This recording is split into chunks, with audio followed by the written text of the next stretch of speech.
All right, today we're going to be doing the integral of 4x plus 10 over x minus 2 times x minus 1 squared. And we're going to do integration by partial fraction. What we want to do first is break this fraction up into three terms that are being added to each other. So then we can do three separate integrals rather than trying to do this. And the way we're going to do that, we're going to have three unknown constants being added. And the way we determine the denominators for each of these fractions is we take these factors. Now, normally, if these were three separate unique factors, such as like x minus 2, x minus 1, and an x minus 3, that's what these three denominators would be. But since we have a squared here, since we don't have a unique solution there, we have two x minus 1s, we're going to want this denominator to just be x minus 1, and this one to be x minus 1 squared. Now, we want to multiply both sides of this equation. We want to multiply everything by the denominator of our original function. Now, if we multiply everything by this, we're going to see the denominator here cancels out. So we're just left with 4x plus 10 on the left side. And now we want to go term by term here. For this, we have a x minus 2, so that'll cancel out with this, but we're still left with an x minus 1 squared. So then we'll have a times x minus 1 squared. Next, we have b over x minus 1. So one of these x minus 1s will cancel out. So we're left with b times x minus 2 times one of those x minus 1s. And finally, for our last term, this x minus 1 squared cancels out. So we're just left with x minus 2. Now, what we want to do is try and figure out these values of a, b, and c. There's two general methods to do this, but the much easier one that will work about half the time, it'll work here, is we want to find values for x that'll make these terms go to 0. For example, when x is 1, this will all go to 0, this will all go to 0, so we'll only be left with the c.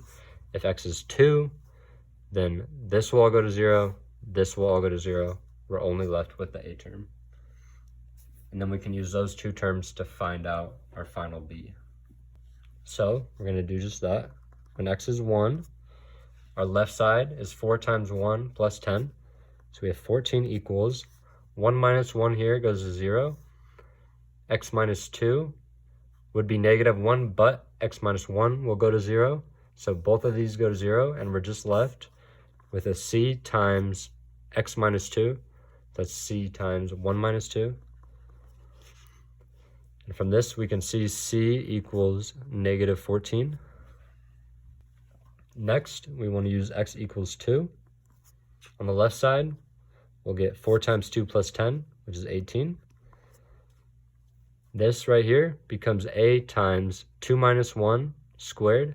So that's a times 1 squared, which is just a. And then we'll see this all goes to 0, and this all goes to 0. So we know right there a equals 18. And now while we can't solve for b necessarily by just canceling everything else out, what we can do is just choose x to be 0.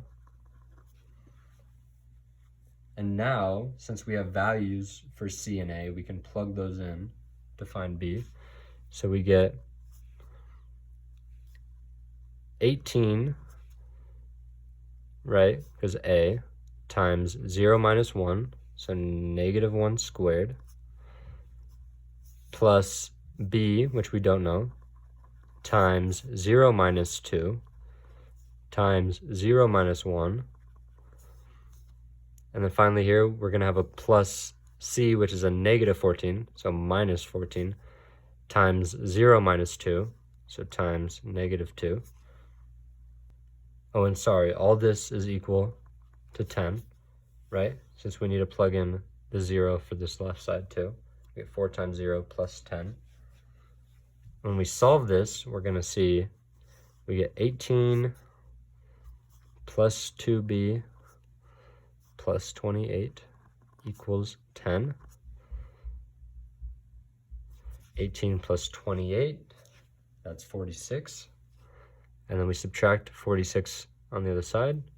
So we're left with 2b equals negative 36. Divide both sides by 2. And now we have our three values. Now we can use these and plug them back into this right here, right? Since this equals our original function that we're integrating, we can plug those values in for a, b, and c. Take the integrals of those. So first we have 18, right? We have 18 over x minus 2. For b, we have minus 18. So now we can say minus the integral of 18 over x minus 1. C is minus 14, so minus the integral of 14 over x minus 1 squared. We know the integral of 18 times 1 over x minus 2 is 18 times the natural log of the absolute value of x minus 2, right? Since we know the integral of 1 over x is the natural log of x. Now we can do the exact same thing here, and we'll be left with a negative 18 times the natural log of x minus 1. Now, if this last one isn't obvious the same way, in case you want to, you can do u sub, make u x minus 1, then du is just dx, right? Don't forget there's a dx right there. Now when we plug these in, I'm going to change that 14 and put it outside. So we're left with minus 14 times the integral of du over u squared. And we know the integral of, this would be u to the negative 2. We add 1 to the exponent and divide by that. So now we're left with negative 14 times negative. So we're left with 14 u to the negative 1.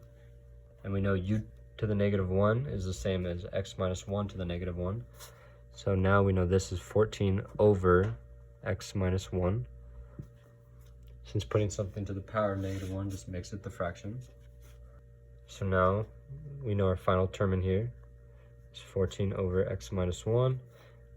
Don't forget the plus c. And that's our final answer.